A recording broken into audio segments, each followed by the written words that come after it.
Hi friend, नमस्कार। Lopamudra kitchen को आपन को वेलकम। आज बनेवा माछ चिल्ली। देखिनु कितना सामग्री, एति सामग्री आमे भी माछ चिल्ली बनेवा। कोन कोन नेबा 2 चमच आरडी पाउडर, 1 चमच बेसन, आको पानी नेबा, पानी पकेइबा, आको भलो फेंटी देबा पूरा।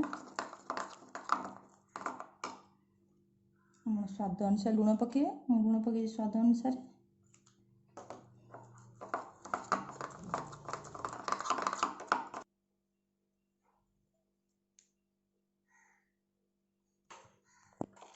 हाथ को गोले देवा।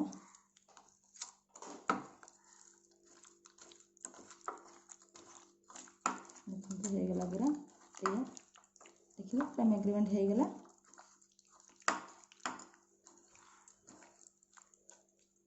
सब छाणिया देखते पातिरान तेल आम आपको छाणीदेवा। माछ को मुझे पीस माछ कर पीस कर देखु एगला माछ को भल छाणी दीजिए भल भाव मुझे प्लेट काढ़ीदेवा। आम सोरिष तेल पकेइबा चिल्ली बनवाई। जीरा ना 1/2 चमच आपको फ्राए करिया टिके। रसुण कटा होता रसुण पकेइबा, फ्राए करिया। कटा होता अदा, टिक काटते अदा ताको फ्राए करिया भल भाव। देखो ये भी लाल हो गला पूरा। काटी थिया शिमला मर्च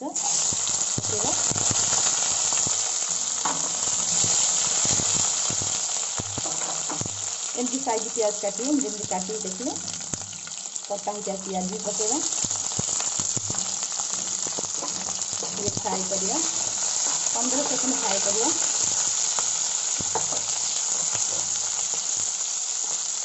कंचा 2टा कि 3टा पकेगा।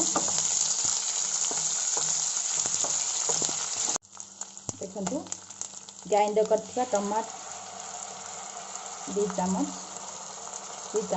टमाटर सॉस 1 चमच ने, चिली सॉस 1 चमच ने, सोया सॉस 2 चमच ने,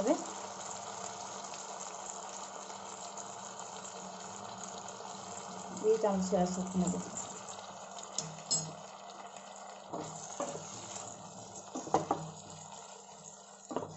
पाउडर 2 चमच गोल रखा पकेवा। आधार मसला भल गोल देवा। स्वाद अनुसार लुण पकेबे।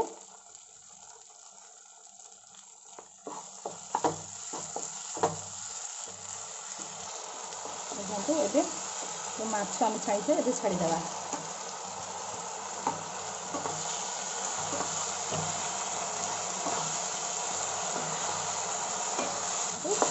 पूरा चिली तैयार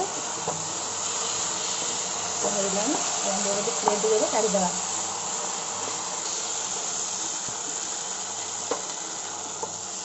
प्लेट काढ़ीदे देखु प्रस्तुत हो गला माछ चिल्ली। केमती लगुच मो वीडियोटी मत कमेंट बॉक्स जणातु। मो वीडियो को लाइक करंतु, मो चैनल सब्सक्राइब करंतु। नेक्स्ट वीडियो देखिए।